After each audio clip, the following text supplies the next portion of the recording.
बिहार की सत्ताधारी party Janata Dal United के एक नेता ने दरोगा को जिंदा जलाने की कोशिश की थी।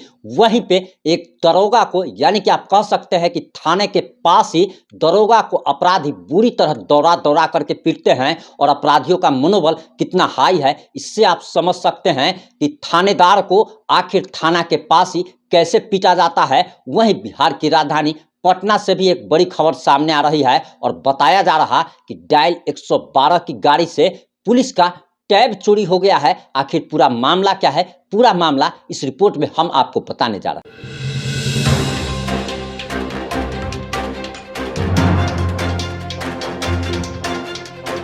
नमस्कार, मैं प्रिंस कुमार सिंह और आप देख रहे हैं पॉजिटिव इंडिया। अगर अभी तक आपने चैनल को सब्सक्राइब नहीं किया है तो खबरों से अपडेट रहने के लिए कृपया चैनल को सब्सक्राइब कर लीजिए और जो लोग ऑलरेडी कर चुके हैं उन तमाम लोग को सही हृदय धन्यवाद। अब वापस आते हैं अपनी खबर पर। दरअसल बिहार की राजधानी पटना में पुलिस की गाड़ी से टैब चोरी हो जाता है, वो भी हम आपको बताएंगे। लेकिन उससे पहले आपको बताते चले कि रोहतास से एक बहुत बड़ी घटना सामने आ रही है और बताया जा रहा कि जहां पर जनता दल यूनाइटेड के एक नेता ने दरोगा को जिंदा जलाने की कोशिश की थी। एक पुलिस जवान को आखिर अपराधियों ने कुचलकर मार डाला था। वहीं पर थाना के पास में ही दरोगा को बुरी तरीके से दौड़ा दौड़ा करके पीटा जाता है और उसके बाद दरोगा अपनी जान बचाने के लिए भागते हुए दिखते हैं। और ये पूरा मामला रोहतास का बताया जा रहा कि रोहतास जिले के विक्रमगंज थाना के पास का ये मामला है और विक्रमगंज थाना के मात्र 100 मीटर की दूरी पे,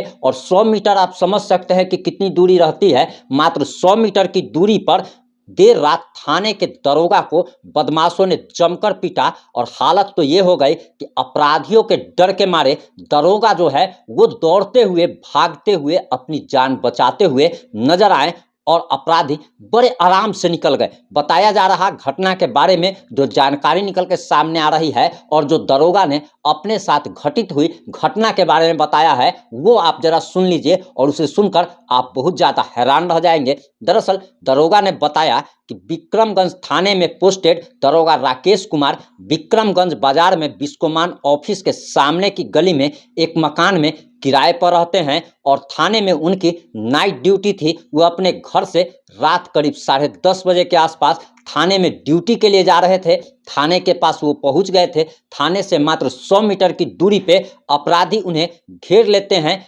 5 से 6 की संख्या में अपराधी दरोगा को घेर लेते हैं और उसके बाद जब दरोगा उन्हें टोकता है, उसके बाद दोनों के बीच बहसबाजी शुरू हो जाती है और उसके बाद अपराधी वर्दी में खड़े दरोगा को पीटने लगते हैं और इतनी बुरी तरह पीटते हैं कि दरोगा को अपनी जान बचाकर वहां से भागना पड़ता है। वहीं बताया जा रहा कि दरअसल इस मार पिटाई में दरोगा को काफ़ी गंभीर चोटें आई है और उन्हें अस्पताल में इलाज के लिए एडमिट कराया गया है। बताया जा रहा कि सासाराम सदर अस्पताल जो है उन्हें रेफर कर दिया गया है बेहतर इलाज के लिए। वहीं इस घटना के बाद अब बिहार में इस बात की चर्चा होने लगी है कि दरअसल बिहार के माननीय मुख्यमंत्री नीतीश कुमार कहते हैं कि सुशासन की सरकार है, बिहार के उप मुख्यमंत्री कहते हैं जनता का राज है। लेकिन इससे आप जरा बताइएगा और कमेंट करके जरूर बताइएगा कि क्या ये जनता राज है या फिर जंगल राज है। वहीं बिहार की राजधानी पटना से भी एक खबर सामने आ रही है जिसे सुनकर आप हिल जाए। आप सभी जानते हैं कि बिहार में 112 डायल 112 की गाड़ी गश्ती के लिए निकलती है और रात्रि गश्ती भी करती है। इसी दौरान बताया जा रहा कि कोतवाली थाना क्षेत्र में डायल 112 की गाड़ी गश्ती के लिए निकली थी और इसी दौरान जो है 112 की गाड़ी में सवार सभी पुलिसकर्मियों को नींद आ जाती है और उसी समय अपराधी जो है, चोर जो है वो आते हैं और बिहार पुलिस की 112 की गाड़ी में से टैबलेट चोरी हो जाती है। और इसके बाद पटना के एसएसपी राजीव मिश्रा एक्शन में आते हैं और एक्शन में आने के बाद कई सारे पुलिसकर्मियों को सस्पेंड कर दिया जाता है। जो जानकारी निकल के सामने आ रही है एसएसपी ऑफिस से, उसके अनुसार बताया जा रहा कि दरअसल एसएसपी ने इस मामले में एक्शन लिया है। 3 पुलिसकर्मियों को सस्पेंड कर दिया गया है। दरोगा, महिला सिपाही और महिला चालक को निलंबित कर दिया गया है। इस घटना के बाद डीएसपी विधि व्यवस्था कृष्ण मुरारी प्रसाद ने ड्यूटी पर तैनात पदाधिकारी और पुलिसकर्मियों से पूछताछ की थी और अपनी रिपोर्ट एसएसपी राजीव मिश्रा को सौंपी थी। इसके बाद पटना एसएसपी ने एक्शन लेते हुए तीनों पुलिसकर्मियों को सस्पेंड कर दिया है। यानी कि उस गाड़ी, जिस डायल 112 की गाड़ी से टैबलेट की चोरी होती है, उसके चालक को और उसमें 2 पुलिसकर्मी और जो रहते हैं, उन तीनों को सस्पेंड कर दिया गया है। लेकिन सबसे बड़ा सवाल ये उठ रहा है कि बिहार में अगर पुलिस ही सुरक्षित नहीं है, अगर अपराधियों का मनोबल इस लेवल तक बढ़ चुका है कि अब पुलिस की गाड़ी से चोरी करने से बाज नहीं आ रहे हैं, तो इससे आप समझ सकते हैं कि बिहार में विधि व्यवस्था और कानून जो है वो कितना लचर हो चुका है। शासन प्रशासन का कोई मतलब, अब एक तरीके से आप हिंदी ठेठ भाषा में कहा जाए तो कोई वैल्यू जो है इन लोगों का चोर और अपराधियों के मन में नहीं रहा है।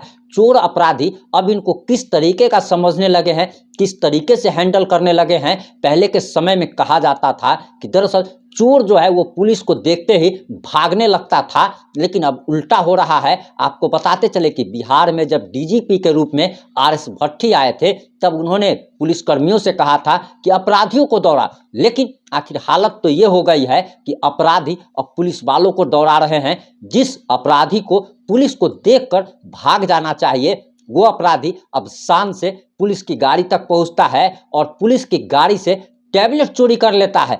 हमने आपको रोहतास की जो घटना बताई, उसमें हमने आपको पहले ही बताया कि किस तरीके से थाना के पास दरोगा को बुरी तरीके से बेरहमी से पिटाई की जाती है और इतनी ज़्यादा पिटाई की जाती है कि प्राथमिक उपचार के बाद उन्हें सदर अस्पताल बेहतर इलाज के लिए रेफर कर दिया जाता है। इससे बिहार में कानून व्यवस्था की स्थिति समझी जा सकती है। आप लोग कमेंट करके जरूर बताइएगा कि बिहार में जनता राज है, सुशासन की सरकार है या फिर जंगल राज है। जुड़े रहे हमारे साथ। जय हिंद, जय भारत, जय बिहार।